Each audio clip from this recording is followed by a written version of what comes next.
जब कल्याण विभाग का आपने रिजल्ट जारी किया, टीआरई 1 में रिजल्ट जारी किया तो टीआरई 2 में क्यों? तो कहीं न कहीं शिक्षा विभाग और बीपीएससी के बीच में बहुत बेहतर तालमेल नहीं है, जिसके कारण बच्चे शिकार हो रहे हैं। पहले से पूर्व निर्धारित कर दिया गया है कि 3 ही चांस मिलेगा, तो अब ये बच्चे कहीं न कहीं चिंतित हैं कि एक ही साल में हमारा 3 चांस समाप्त हो जाएगा क्या? हमारा बीएड किया हुआ बेकार हो जाएगा क्या अगर 3 बार में हमारा फाइनल सिलेक्शन नहीं होता है? तो कहीं न कहीं इन छात्रों के करियर पर बड़ा-सा प्रश्न चिन्ह लगता हुआ दिखाई दे रहा है। इसलिए हम आयोग से माँग करते हैं कि किसी भी सूरत में ये अनलिमिटेड इसको किया जाए, अनलिमिटेड बार मौका दिया जाए, क्योंकि आप देखे होंगे कि यही कारण बताया गया शिक्षा विभाग के द्वारा कि 1 महीना रिज़ल्ट निकला हुआ हो चुका है। अगर अब हम रिज़ल्ट जारी करते हैं सप्लीमेंट्री, तो कहीं न कहीं ये अदालती मामला बन जाएगा। तो आप के कारण से ये मामला अदालती बन जाएगा, लेकिन कहीं न कहीं इसमें शिकार 14,700 ही अगर आप रिज़ल्ट देने वाले थे, तो कहीं न कहीं 14,700 परिवार तो रोशन होता। 2-2 उप मुख्यमंत्री हैं, मुख्यमंत्री जी हैं और उप मुख्यमंत्री जी माननीय सम्राट चौधरी जी तो छात्रों के हक में कितने बार डंडे भी खा चुके हैं। तो उनको अब इसमें आगे आना चाहिए और छात्रों की स्थिति स्पष्ट करनी शिक्षा चाहिए। मंत्री बदल गए हैं, उनसे उम्मीद है सर? लग रहा है छात्रों को न्याय मिलेगा? नहीं, नहीं, उम्मीद तो पूरे सरकार से ही रखनी होगी। यानी के पाठक और अतुल प्रसाद में सामंजस्य नहीं बैठ पा रहा है? कैसे बैठ पा रहा है? इधर से कुछ बोलते हैं, इधर से कुछ बोलते हैं और इसके शिकार बच्चे होते हैं। बीपीएससी के द्वारा शिक्षक बहाली की तीसरे चरण की प्रक्रिया शुरू होने वाली है और मार्च में बहाली निकलने वाली है। जो बहाली अगस्त में निकलने वाली थी, अब वह मार्च में निकलेगी। वहीं चौथे चरण की बहाली अगस्त सितंबर के आसपास निकलेगी। अब इसी पे बात करने के लिए हमारे साथ नवीन सर हैं, जो शिक्षक बनना चाहते हैं, छात्र उनकी तैयारी करवाते हैं और विशेष रूप से जानकारी भी देते हैं। बीपीएससी ट्री 3 की जो बहाली आने वाली है, उस पर खास बातचीत करेंगे। सर, बीपीएससी ट्री 3 की बहाली आने वाली है, उसको लेकर के सबसे पहले क्या कहें सर? सबसे पहले तो तमाम अभ्यर्थी जो भी तैयारी कर रहे हैं, समय बहुत कम है। अब सीरियसली आपको उसके लिए लगनी होगी। दूसरा हम ये कहना चाहते हैं कि अगस्त में ये एग्ज़ाम संभावित था। संभावित नहीं कन्फर्म था 24 अगस्त से ये एग्ज़ाम होना था। अब मार्च में ही ये एग्ज़ाम हो जाएगी। बड़ा-सा प्रश्न ये है उन अभ्यर्थियों के साथ जो एस्टेट का फॉर्म दिसंबर में भर चुके हैं।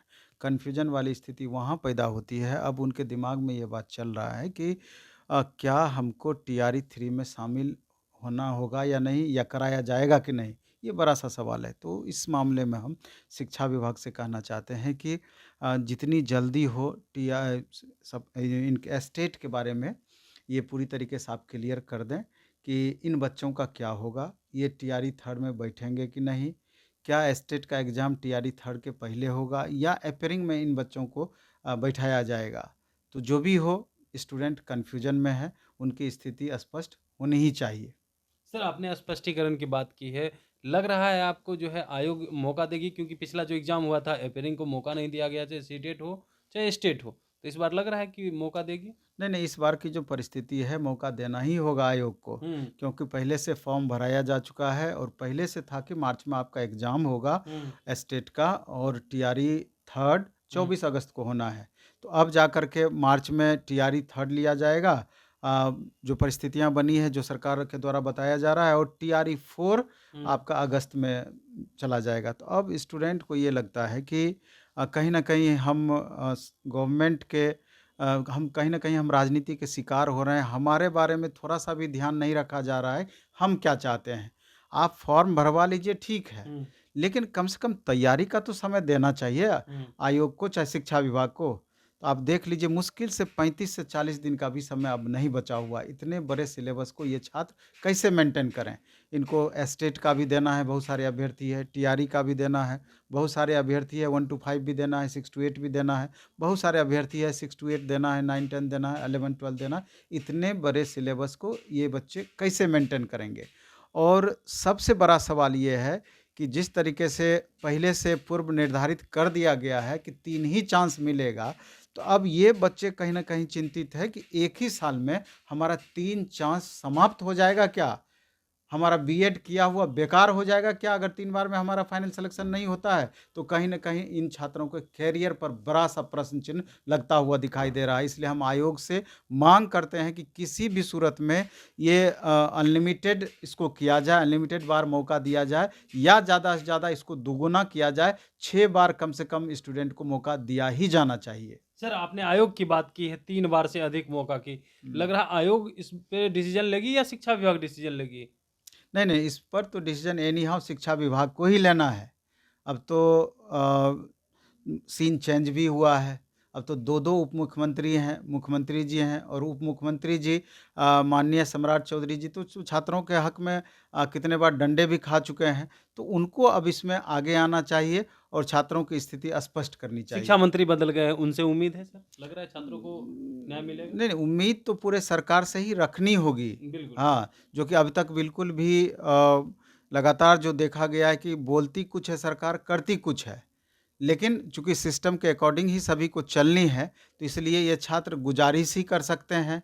हम लोग गुज़ारिश ही सरकार से कर सकते हैं कि छात्रों की स्थिति को भी ध्यान में रख कर के उचित निर्णय लिया जाए। सर एक आखिरी सवाल लेंगे।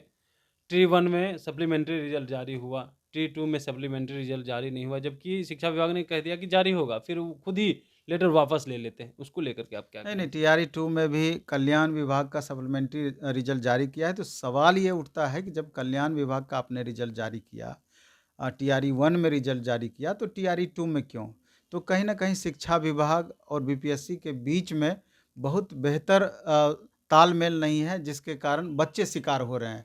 क्योंकि आप देखे होंगे कि यही कारण बताया गया शिक्षा विभाग के द्वारा कि 1 महीना रिजल्ट निकला हुआ हो चुका है। अगर अब हम रिजल्ट जारी करते हैं सप्लीमेंट्री, तो कहीं न कहीं ये अदालती मामला बन जाएगा। तो आप के कारण से ये मामला अदालती बन जाएगा, लेकिन कहीं न कहीं इसमें शिकार 14,700 ही अगर आप रिजल्ट देने वाले थे, तो कहीं न कहीं 14,700 परिवार तो रोशन होता। तो कहीं न कहीं ये बच्चे गवर्नमेंट के शिकार हो रहे हैं, उनकी जो इस तरीके से आपसी सामंजस्य नहीं है, तो उसी के शिकार ये बच्चे आखिर हो रहे हैं। यानी के पाठक और अतुल प्रसाद में सामंजस्य नहीं बैठ पा रहा है? कैसे बैठ पा रहा है? इधर से कुछ बोलते हैं, इधर से कुछ बोलते हैं और इसके शिकार बच्चे होते हैं।